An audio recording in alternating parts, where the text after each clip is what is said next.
Good day, folks. This is poopylungstuffing. Yes, it's another talk video. Oh, there. Hi.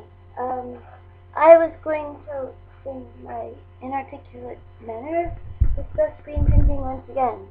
This is an example of a print I did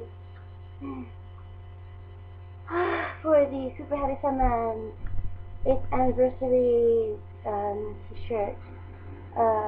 8 crazy years of super happy fun, which is the venue that I helped run in Houston, Texas, and we've been officially an entity for 8 years. However, we were closed for a full year while we were awaiting inspection for occupancy permit, and I haven't been present during all of those 8 years because I ran away once because of a lot of different reasons, and part of it was burnout and mental instability, and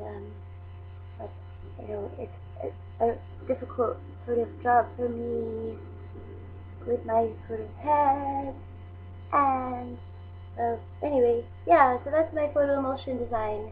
How I did this was, I took an image off the internet. Yes, I stole from the internet an image.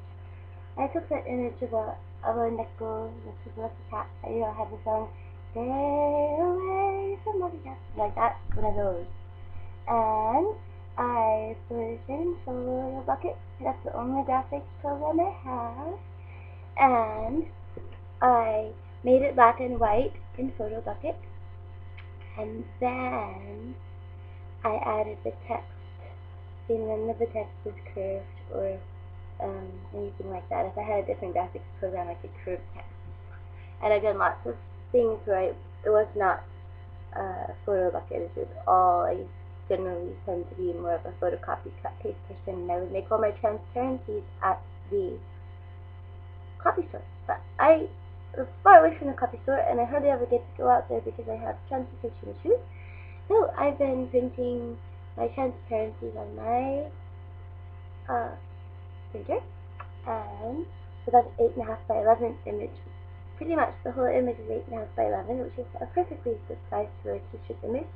I've done bigger and also smaller. They usually at a lot of copies they have 11 by 17 transparency paper, and I have an inkjet printer at my house, so I just had to order inkjet printer paper. I mean transparency paper, which I did. Laser is much easier to come by as well. So there's that. Yeah, so I made the image.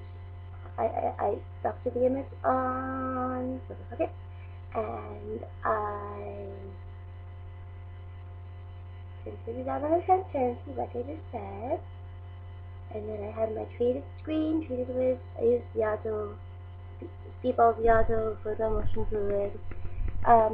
I generally find that if I keep it in a dark area, which I use my kitchen cabinet for a couple of hours, and sometimes an hour is enough. I've always been a big fan of the cardboard box with a quilt over it with a fan blowing on it as my method of drying a screen has been treated so that I can burn it.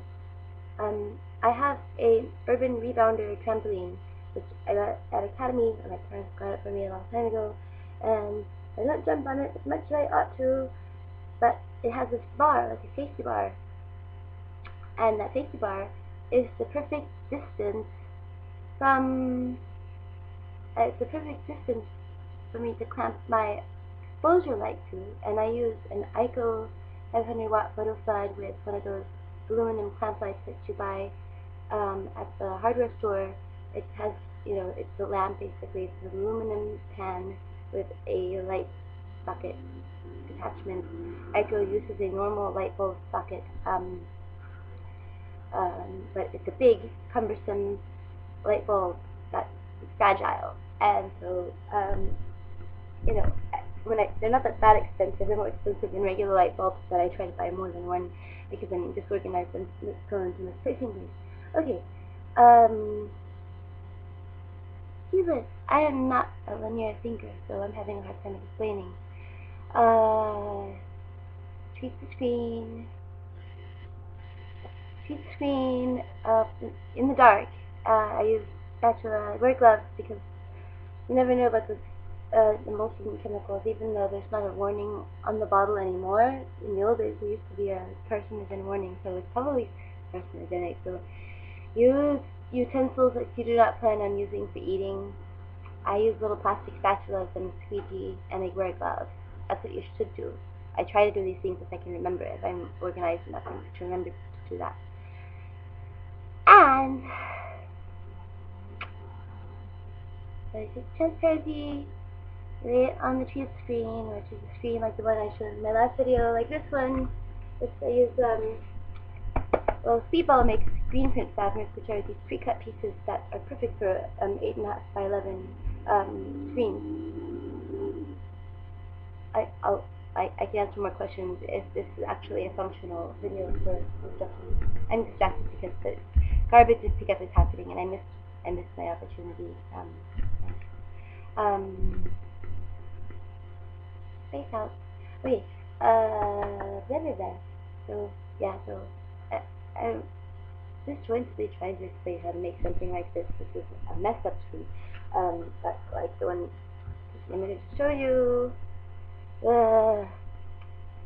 So when I did the screen, this last one, it turned out underexposed.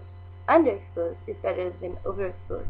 Once you have 36 inches with a 500 watt photo flood for 20 minutes, and my clamp light was a bit higher up than 36 inches, and also I exposed it for less than 20 minutes because I was worried that it would be underexposed. That was a mistake because it was more than 36 inches. When I clamped it in, it was higher than 36 inches, so I should have let it expose for the full 20 minutes. And a few minutes difference, more or less, can make a lot of difference in whether or not the screen comes out clearly. If you do not have an Urban Rebound trampoline that has a support bar across the top, I've often used a boom mic stand at the lowest setting that will be about 36 inches off the ground. Or you can adjust it and use a tape measure. You can get all that stuff together. You might be more capable of getting that kind of stuff together than me. So this image was underexposed, the parts of it didn't really come out very clearly, so I had to go back in delicately with screen filler and paint in the details that washed out, unfortunately. And also the image that I used was rather muddy, so make your image as high contrast as possible. And I always use a double transparency, so I do 2 identical transparencies, and I tape them together. Remember to tape them together. I tape them together when I remember to, so that they're not offset from each other, which will make the text harder to read and less clear. So, and then as soon as the 20 minutes is up, always time it. Don't think that you can just figure it out in your head. I've done that and it's been successful, but not always.